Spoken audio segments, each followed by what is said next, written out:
suppose it'd been better if I'd never been born at all. What'd you say? I said I wish I'd never been born.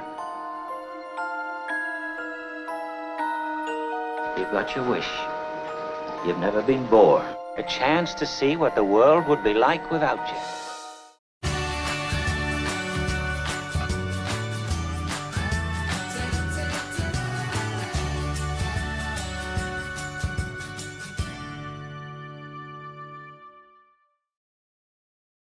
Hello, welcome to the Damian and Devlin show. Season finale! And this is our review of It's a Wonderful Life, the 1946 fantasy drama, directed by Frank Capra and starring James Stewart, Donna Reed, Lyle Barrymore, and Henry Travers.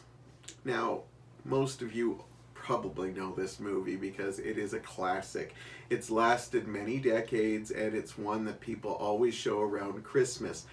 It actually, when it debuted, it didn't do very well at the box office. In fact, it almost didn't make its money back.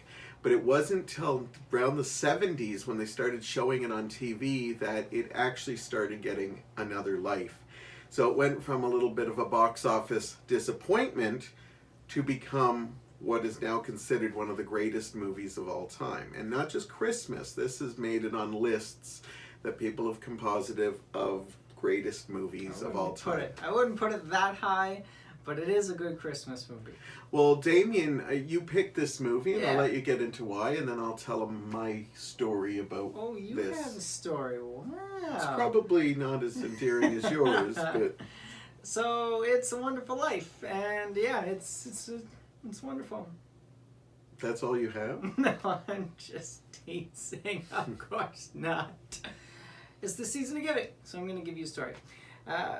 When I was growing up, we watched the Rudolph, the animated stop-motion one. We watched the Santa origin story. I can never remember. Santa Claus is coming to town. Thank you. I never remember the name of it, even though it's my favorite one of those. I used to love watching those along with like Frosty the Snowman. And of course, like my mom, she would put things like It's a Wonderful Life on. And being a kid, I was never really into it because it was like an adult movie. I wanted to watch the cartoons and the animated stuff. But when I became a teenager, and sometimes, you know, relationships with your parents aren't the best. And so relationships with my mom, they became strained at times. But one of the favorite things that I have with my mom is that every Christmas she would put on It's a Wonderful Life. Not on Christmas or Christmas Eve, but around that time. And no matter when it was on, she would always say, hey, It's a Wonderful Life is on. And I would go and I would watch it with her. And it's one of my favorite memories, especially around Christmas. I loved just watching that movie with her. So I grew to really, really love this movie. And it has a special place in my heart. So much so that I say it's my second favorite Christmas movie of all time. Of course, you all know what my first favorite Christmas movie is. Pop it in the comments down below. But that's why I picked this movie, to share that with you, because it's special to me. Now, I actually was very intrigued when he said he wanted to do It's a Wonderful Life, because I've had a very interesting relationship, in my eyes, maybe not to everybody else's, but I've seen this movie about 4 times. And I keep rewatching it because the first couple of times I've watched it, this is probably my 5th time seeing it. I understand why people love this movie, but I could never fall for this movie as much as other people do. Now, the 4th time I watched this, I actually broke down crying a lot during the movie. I had just lost my dad, and I think I had a lot of sentimental feelings because there's a lot of things that remind me of the past. So when Damian said I'd like to watch It's a Wonderful Life, I was interested to see, watching it again, if I'd be the first 3 showings where I was kind of like, I just don't get it. Like, it got to the point where people talked about It's a Wonderful Life, and I would just not talk about it because I knew I didn't have the same feelings, and I just felt, I don't want people to look at me and say, that guy doesn't like It's a Wonderful Life. And it's not that I don't like it, it's just I really have lots of issues with it that I'm going to call It's a Wonderful Life the most baffling movie. I have seen so many challenging movies in my life, but I think It's a Wonderful Life to me will remain one of the most baffling movies to me. So I'll get to the say if you find out if it was the first three that I was affected tonight by or the crying where I got emotional about it. But why don't you start with your positives? So this would make it number 5 for you? I think I've seen it 5 times. And I haven't seen movies I love 5 times sometimes. Okay, some I have. But people keep saying, why do you keep watching it? Because I want to get it.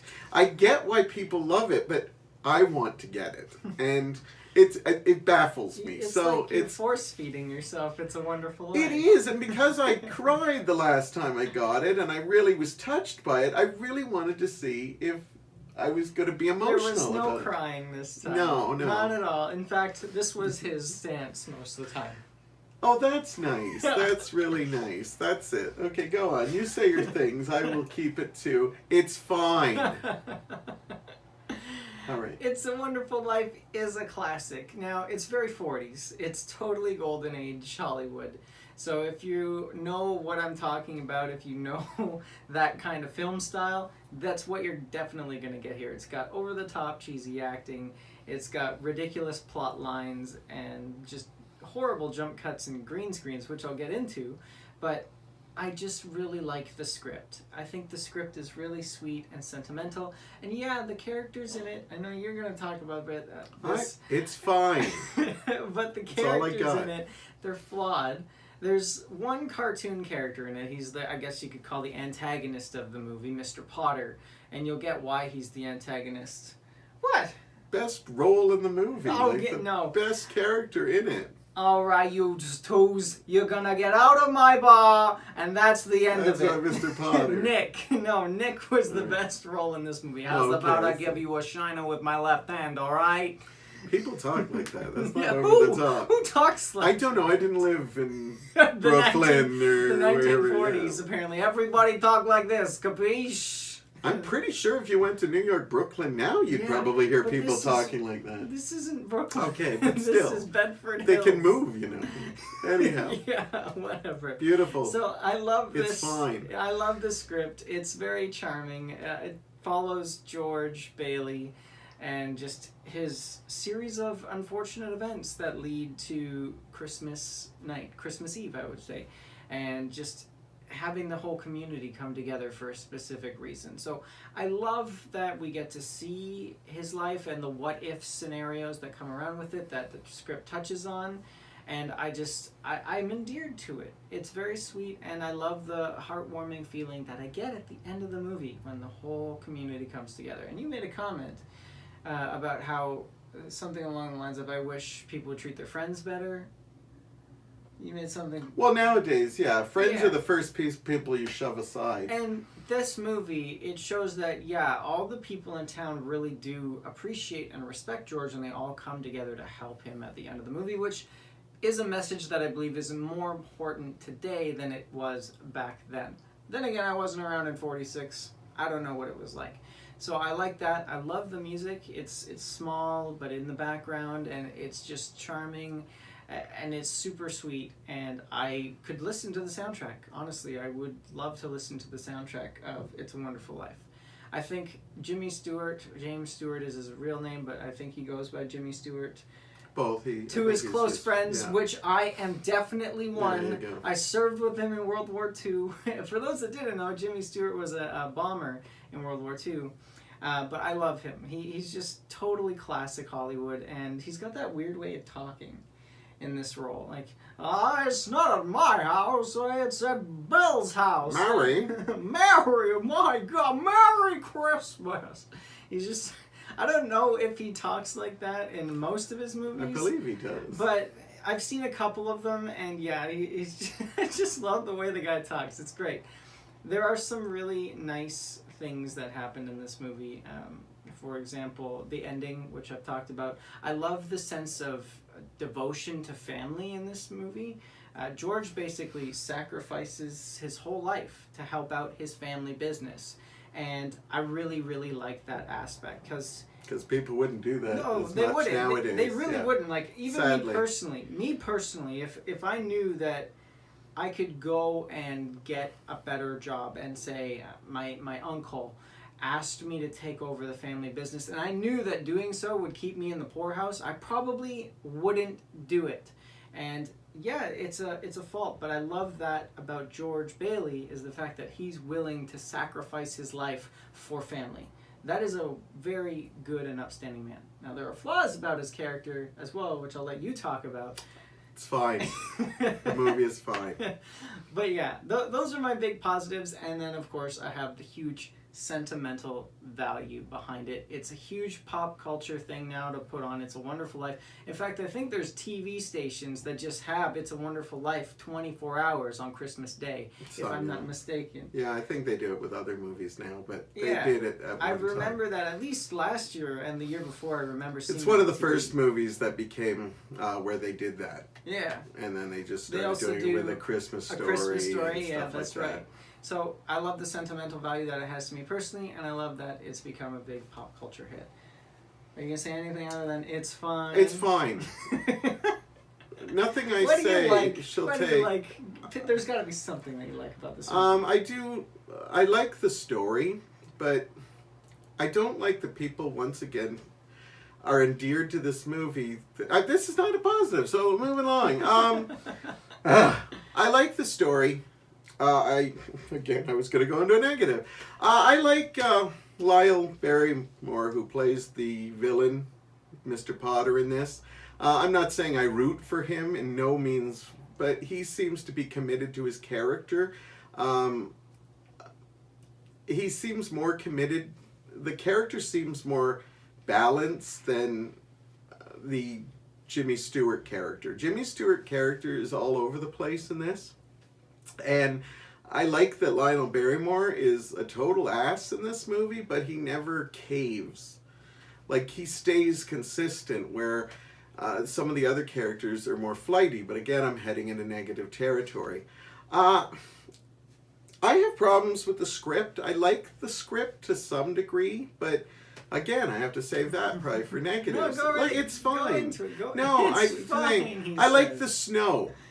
For those of you who don't know, the That's snow valid. actually won a Technical Academy Award because they used to use cornflakes and starch and stuff, and used to have trouble with miking scenes because it would be crunch, crunch, crunch, crunch.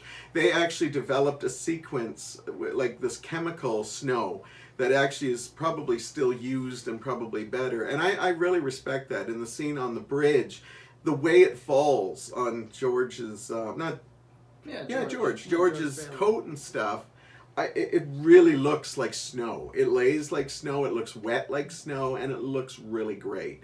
And the iconic scene where he's running through the town with the snow that we've seen kind of in other movies, this was like, it's a wonderful movie, and that scene kind of instills some warm feelings in me, because it's just, I don't know if it was a soundstage or what, but it looks very real. It does. And it's really well done. And it's an iconic scene. And I can respect that this is an iconic movie. I also like some of the other performances. I think Donna Reed doesn't get enough love for Is that this Mary? movie. Yeah, that's Mary. All right. I think she's sweet, though the script doesn't really give her a lot to do. But she comes through with everything she's given. She starts pumping out babies like a factory at one point. Yeah. As I said, I like the movie. I'm just not as endeared. I love that it means a lot to you. That's why I don't feel right talking about this. I want you to voice your opinion. People out there deserve to know. Well, I know I've only met a handful of people in my life who have said they don't like this movie. I can't say I hate this movie, because there are moments I do like in it. And it's a movie I watch over and over again, even though I could be watching something else that I like. So It's because you're a mess. and you want me to go into Yeah, let's hear it. I really Give have, him one of the laptops, why don't you? I have seen Jimmy Stewart in a couple other movies. This is not my favorite performance of his at all. He yells a lot in this movie, and I said at one time, I think he comes off as bipolar a little bit. Yeah. And, he doesn't... I know it's part of the character, but he does not cherish anything he has in his life. Just when you see a moment where he looks like he's going to cherish it, he writes it off as nothing. You know, he's overwhelmed with Mary when you first meet him. Then when they're reunited, he treats her like a bag of crap, practically. Yeah, I didn't get that. And then within minutes, he wants to be with her. That makes it seem like it's all based on sexual, because it's chemistry. He's smelling her hair, and then he grabs her and says, I don't want to get married ever, and then the next scene they're getting married. Like, it's bad. Like, it's badly I will agree written. with you there. I hate the love aspect in this, because it doesn't seem forced. It is forced. It's horribly forced. And it goes back and forth. Every time something good happens in his life, he takes for granted all this stuff. I think he goes towards suicide way too quickly in this movie. And I know this shouldn't be a 3.5-hour epic, but it just seems like, why do you go for that? Like, I think you would think about it a little bit more when you supposedly, as you say, your family moments. You know, he's just spent time with his kids, and you think you'd give more concern about that, but no, I'm going to be jumping off a bridge at any moment. Like, and I guess dealing with mental issues myself, I know back in the 40s they didn't really analyze it a lot, but I guess, and maybe in some ways, I'm just kind of don't like the way they deal with mental issues, and I can watch things in a 1940s way. But I have trouble kind of relating with this. And I think it starts early on. One of my other negatives is when they start this movie, I actually am really endeared to the character George when he's a kid. He shows really big, like he saves his brother, and then he actually saves an older man's career. And it's a wonderful scene. And then when they cut to Jimmy Stewart, I don't believe that the characters are the same. When I see movie roles, I always think, oh yeah, the kid definitely turned into this character.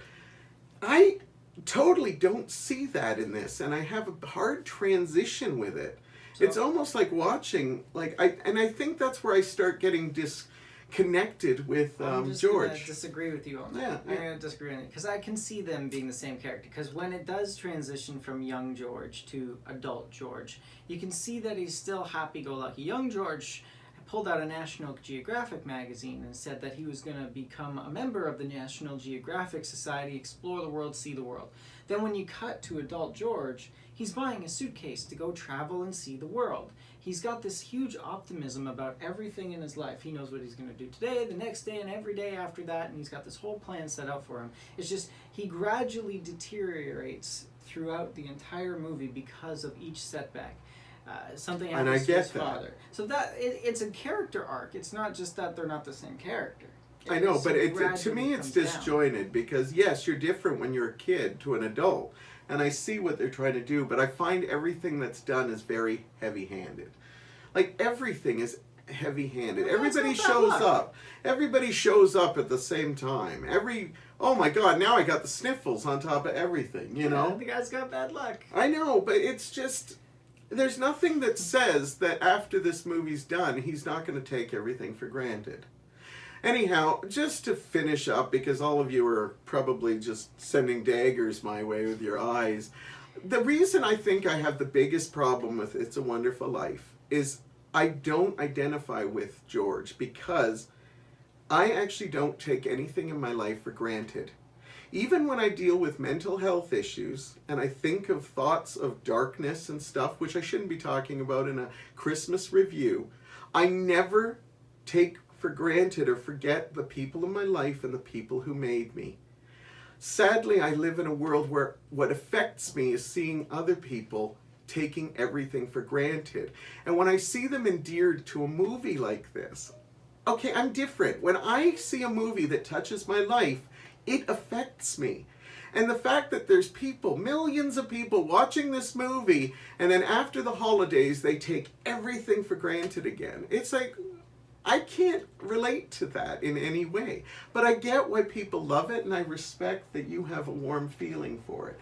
But that's the only thing I can put on my head that I do not get It's a Wonderful Life, because I just don't get not taking things for granted. I was raised that I didn't have much, so I loved the little things that I worked for to get, and that includes people.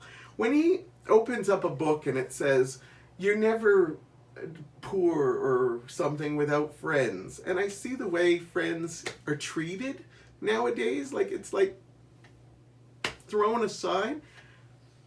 It's like, does anybody really watch this movie, or are they just like eating chip dip and chips while they're watching it? Because I would learn from this movie, but I have nothing to learn from this movie because I don't. From this movie while eating chip dip. Thank you very All much. right. I ate half a bag of popcorn All right, while so watching this. I'm gonna have done my.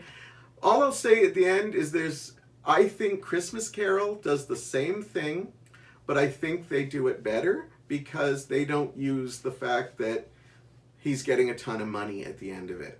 They do it because it's all him. It's all, even the Grinch, it's all him that comes through. Everybody else does all the work for him to get there, including Clarence and stuff.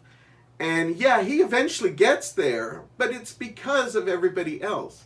When you watch Scrooge or the Grinch, it's inside of him. I know you're laughing at me and me. I'm not laughing. Go ahead. At you. You have some negatives. Go for it. I'm not laughing. It's fine. I'm not. Shut The up. movie is fine. Shut up. I'm not laughing at you, first and foremost. Your opinions are valid, even though they may be incorrect. Yeah, I know. I'm just teasing you. You know. Isn't this the series finale? No. The series finale? No. No, not at all. We're coming back for seasons 1, 2, 3, 4, 5, 6, 7, 8, 9, All right, your and so on and negatives, so yeah. forth. My negatives are not as extreme as yours. I do have problems with this movie. I already alluded to one of them. The first being that the romance in this, I don't get it. I don't understand it. You're absolutely right when you say that George acts incredibly polar opposites when it comes to Mary. There's a wonderful scene where they're walking home together after a school dance and they're having a great time. Yep. They make some iconic memories. And then the next time he sees her after Mary comes back from college, he's like, I don't want to be here. I don't need this. And I almost get the feeling that Violet's the one he always wanted, but yeah. he just, yeah. He seems to have more compassion and care for Violet, and he seems more attentive on Violet every single time he's with Violet, whereas Mary, it's either one or the other. I like you right now, I don't like you right now. So I don't like the romance because, the biggest thing that always throws me off about this movie is, I don't want to get married, I want to do what I want to do. And then the scene literally jumps, and then it's do-do-do-do-do-do. We're married now. And I love that Makes Mary no has sense. the convictions of building that beautiful house and working so hard to make it beautiful. Good for and her. he's still like, oh, it's a death trap, all the cold Yeah, and why stuff. do we live in And this like, drafty house? Everything's falling apart. maybe So, that's... Go on. it's go not on. Mary. Mary's fine. It's George that's the problem. I just don't like the romance. It's forced. Hardcore forced. That's a big problem with me. At the very beginning of the movie, and also about halfway through the movie, you get to see, I guess, God, the angel Gabriel? Is it Joseph or Gabriel? Joseph, they keep saying. I think it's the angel Joseph, and then of course Clarence, the angel that goes to help George later on, and it's the most ridiculous thing in the world. Like you see this horrible camera zoom past the moon, I guess, and you see distant galaxies, and every time they speak, one of the galaxies is lighting up. It reminds me of when, if you've ever watched Futurama, Bender's floating through space and he comes across God, and he's just this big mass of nothing that keeps flashing whenever he speaks. It's ridiculous, and it looks really bad, and I don't even think people in the 1940s would have taken it seriously. Maybe they would have, because they're more religious back then and they're hardcore in their beliefs, but it's just awful, and I laugh and make fun of it every single time I see it, because I can't take it seriously. I really can't.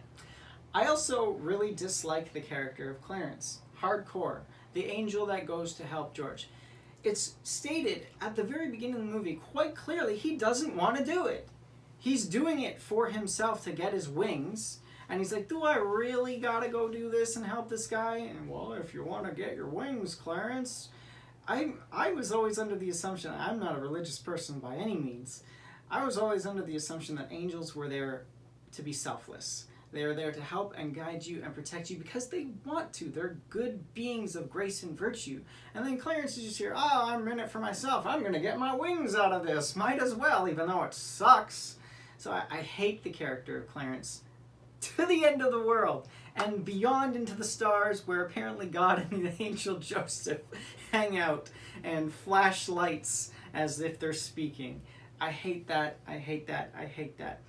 And you know me, when it comes to bad green screens, I gotta talk about bad green screens. You even pointed one out at one point. Well, I just said you better talk about this because some of my favorite movies you didn't let up on. No, and there's blatant use of green screens, especially when it briefly talks about World War II. You can see two people standing in front of a production line, and the production line is obviously footage. I found that charming. From the war. It was so bad it was charming. And then they're talking about this one guy who is in the war, and he stops and he looks towards the camera and he's like, come on, follow me. And then behind him is this blatant green screen of the war. And I hate that. I hate green screens so much. I hate them so much. But I understand the limitations of why they have to use them. I just hate them. So it looks bad. It was poorly enabled. Last thing that I don't like about this movie, and this is a big thing with all Golden Age Hollywood movies I find, the jump cuts are just horrible. I don't know who they were trying to convince, if they just thought the audience was stupid and wouldn't notice it, but it's horrible. I hate jump cuts because I'm like, oh, right, I forgot I'm watching a movie.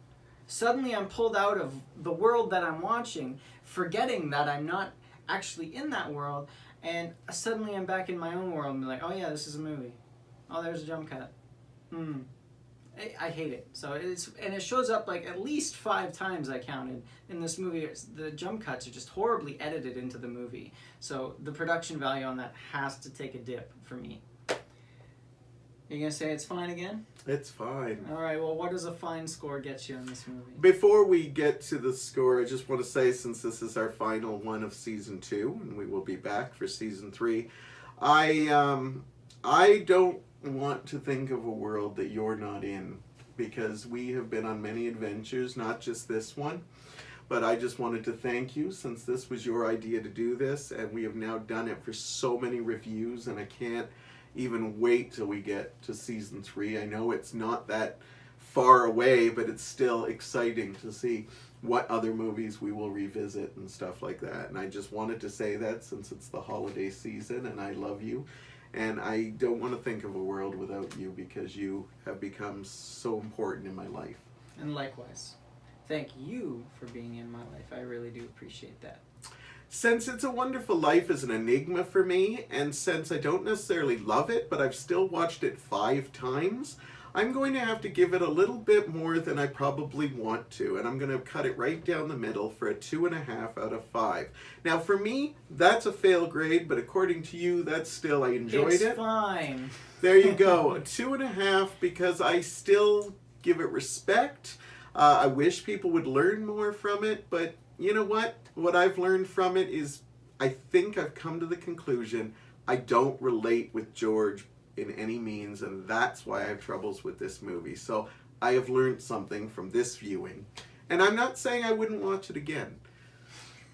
I love how you put yourself through such terrible times. Because no, I didn't hate watching it. I loved. So dedicated to your craft. That's what I am. I love it. I'm a movie fan. I know, and I love that. it. I love that. And so, what's your score? My score. Do not give it lower than me, because if I gave it higher, you did this to me before. No, where you gave glowing reviews, I gave crap reviews, and I still gave the movie higher. I kind of want to. I want to. No, I'm gonna give it a 0 out of 5. No, movie you ever. no.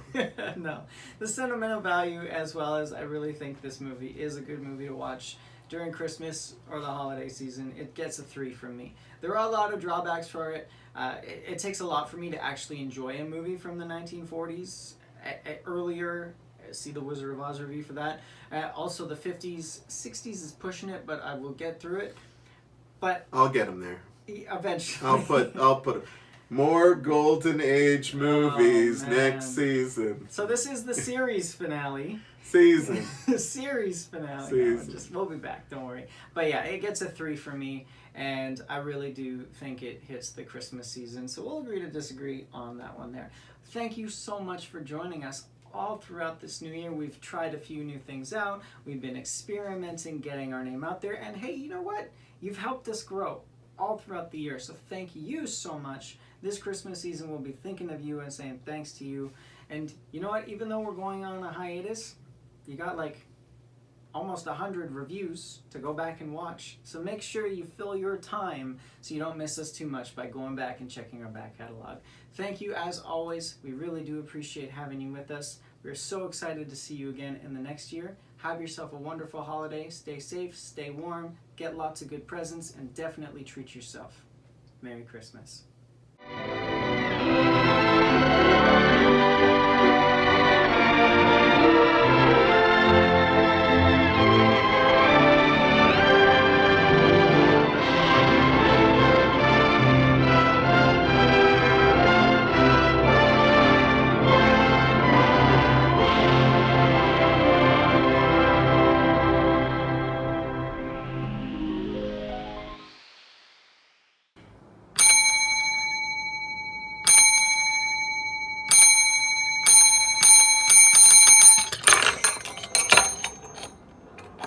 Merry Christmas.